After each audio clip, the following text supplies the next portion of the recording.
Some downpours across the area. It did lead to, thankfully, nothing severe, but the power outages and also some street flooding. Also just got a report in around Gauze and Slidell, some street flooding there. Thankfully, that storm has moved on and is weakening. If it does hold together, we've got it out in New Orleans east, could clip parts of the city. Some moderate to heavy rain across north of Mandeville and around the Goodby area. Also a little thunderstorm has just popped up. Looks like almost from an outflow boundary just to the west of Hammond at this hour. So still a few late afternoon, evening showers going on. We'll likely see those wrapping up though shortly. Now we did get some decent rainfall totals. Had almost an inch downtown. Now at City Hall at about 2 inches of rainfall, and then over an inch and a half at Belle Chase. That brief downpour only 0.07 of an inch in Slidell, and then not much reported north of the lake. And again, the rain coverage was scattered, but the heavy downpours were a little more in terms of coverage spotty.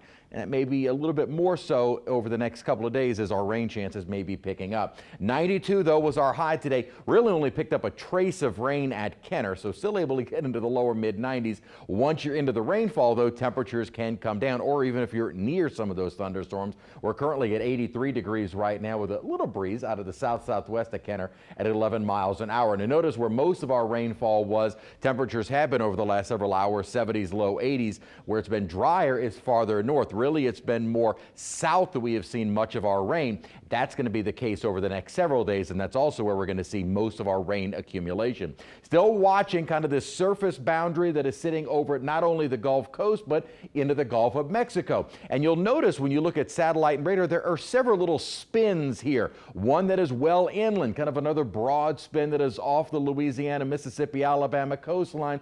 Maybe even a broad circulation down south. Well, I shouldn't even say circulation. It's just kind of a all associated with this surface trough, which now is being given a lower percent chance of development, basically because we haven't really seen much happen through yesterday and into today, and the models have started to back off on any real organization.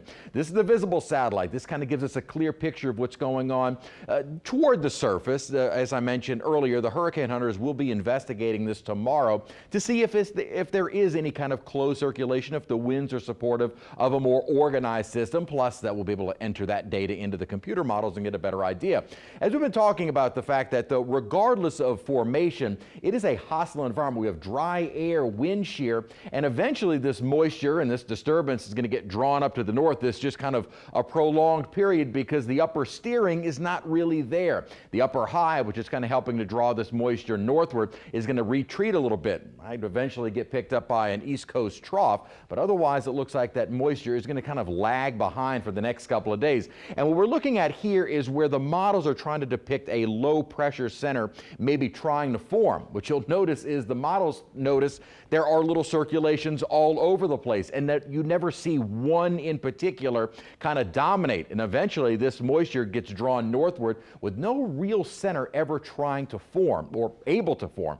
That is great news. This will be an unorganized system. The bad news is usually these unorganized systems kind of send rain all over the place, and that is why our outlook for flooding rain may be going up a little bit more so over the next couple of days. A more scattered flooding chance for Wednesday, the same for Thursday, and that will be our main threat over the next couple of days, just depending upon how much of that rainfall we actually see and those rainfall accumulations. I don't think it's going to be a widespread flooding issue, but kind of like today, certainly more isolated in nature, with our rain chances hovering around 50-60%. No day looks to be a complete washout, and our rain chances though hovering on the higher side even into early next week.